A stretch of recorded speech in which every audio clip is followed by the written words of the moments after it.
Hey guys, it's Brigitte with Sandy Seed Company, and today I'm going to talk about the 3 things that a beginning dahlia grower needs to know. What are the 3 things that I learned in my first years of growing dahlias that made a really big difference, both in my harvest and also in my arrangements? I'm going to tell you in this video, so stick around. I will get to those 3 things you need to know the first year you grow dahlias. Okay, I'm here with one of my favorite varieties this year, which is hard to say because I love them all, but this particular one, it's called Ace Somerset. And what is so amazing about these is they start off with like a beautiful pink coral. And then as the sun hits them, they start to fade more to this beautiful yellow, almost a faded yellow that just looks so beautiful in arrangement. So you can see they start out like this, end out like this. They can get quite large. Now, the number one thing that I learned in my first year of growing dahlias is that they have to get support. And I'm going to show you with this plant what happens when they don't get support. And you can stake them, but really you're going to need lots of stakes, lots of string. The best way to do it is with Hortanova Netting, which is the netting that you put across the plants, which will help keep them up. And it's very discreet, so it looks nice in a dahlia patch. Having a bunch of stakes and strings everywhere doesn't really look great. So let me show you what that netting looks like and why it was such a great addition to my dahlia patch in the first year of my growing. Okay, so we're in one of my dahlia patches, and what you can see is very discreetly in here is our Hortanova netting. So it's a very great product in the sense that you can reuse it and it's super discreet. You only need enough posts to keep that material tight. And I'll show you the difference between the dahlias that were grown with this and the dahlias that were not. You can actually see the ones that began to sprout on the outside of this netting here. You see the nettings here. They just fell over. The blooms are much too large to keep themselves up. And so they fall over, and then you get these curves in the flowers. It's very hard for you to make an arrangement with that because it's not straight. It's not impossible, but it can make it more difficult. So you can see how these have fallen. And we'll go over here, and you can actually see that our netting wasn't wide enough, and the dahlias that were not netted fell over even more. So you can see the netting stopped right there.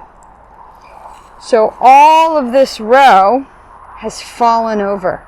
And it's sad because there's a lot of really great blooms on here, and they unfortunately have fallen down to the ground. We didn't get to harvest as many as we would like.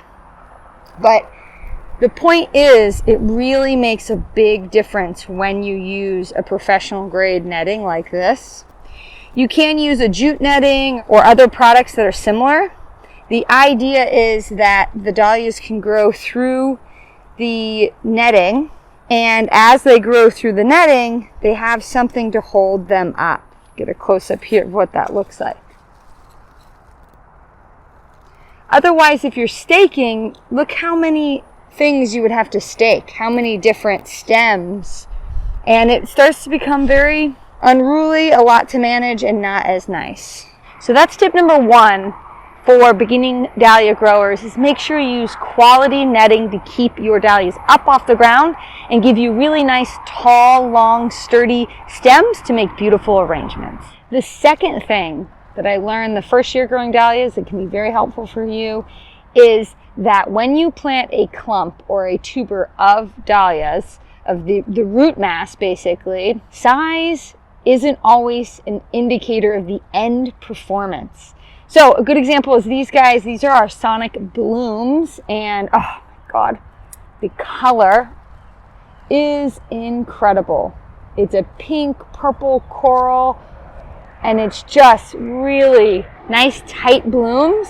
Medium size, which is really beautiful in an arrangement.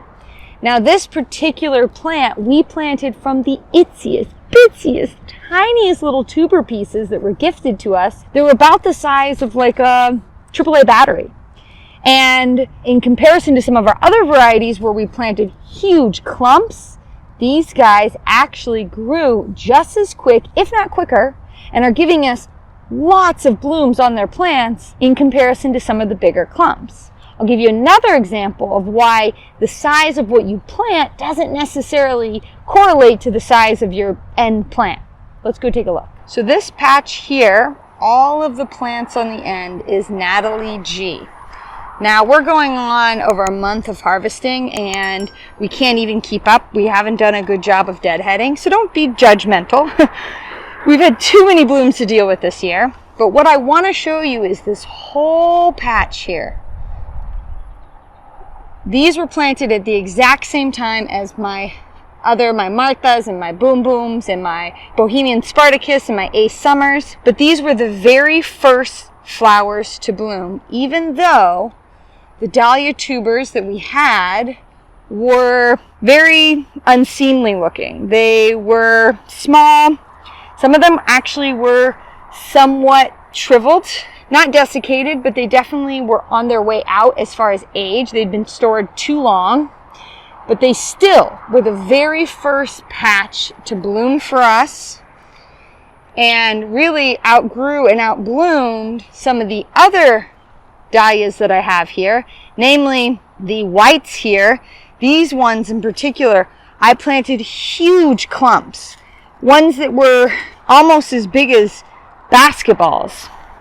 And yet still, the plants themselves haven't given me as many blooms as the Natalie G's. So what's important to remember is size of the tuber doesn't correlate to the final size of the plant. So if you're gifted a tuber that's small, as long as it's about the size of a AA battery or even a AAA battery, and it has a eye which will give you a sprout and then a plant and a bloom, then that is a viable tuber that you can plant to get beautiful blooms. The size of the tuber that you plant doesn't necessarily correlate to the size of the plant.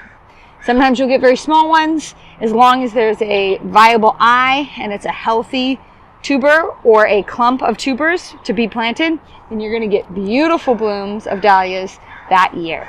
The third and final thing I want to talk about in this video that was really helpful to learn the first year I grew dahlias is plant placement really matters. Now you can grow dahlias in pots, you can grow them in ground, but how you grow them will determine how healthy and big and how many blooms you get on the plant. And the biggest factor is they have to be in full sun.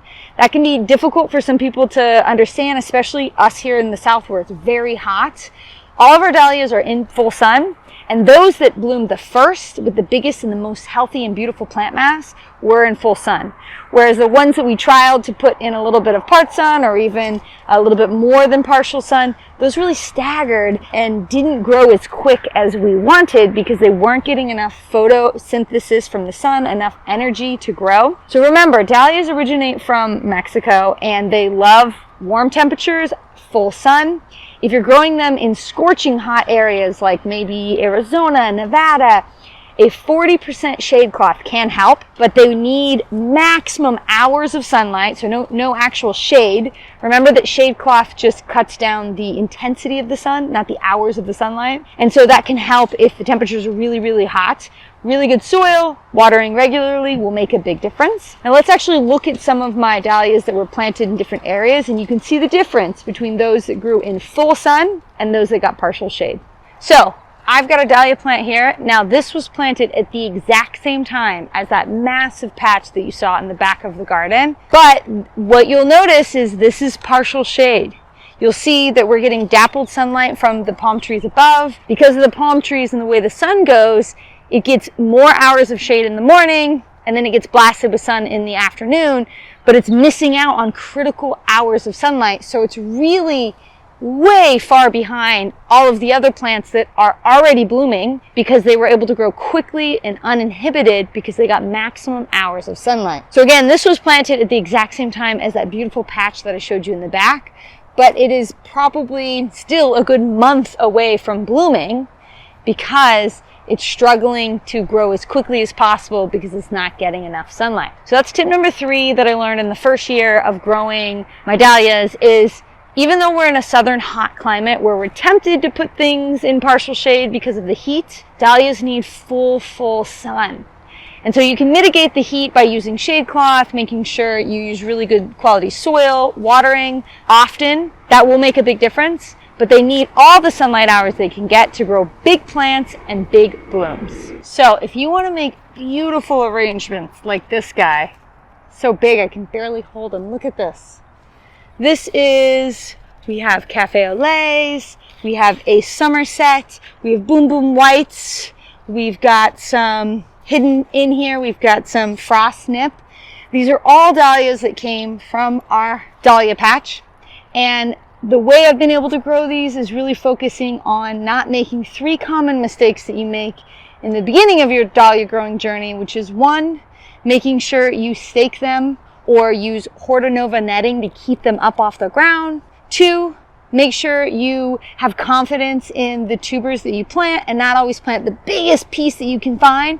It's more about making sure there's a viable eye on the tuber mass or the individual tuber that you plant. And finally, making sure they're in full sun. If you're in a hot southern climate, that can be mitigated if they don't seem to like the heat by making sure you water often and use a 40% shade cloth. But I promise you, you can get gorgeous blooms like this that you'll be sharing with everybody. I mean, we make arrangements for all of our friends, even the mailman, anybody we can give our flowers to. It always makes people happy, and we want to share that with you. So hopefully these 3 tips will be very helpful for you when you grow dahlias in your garden.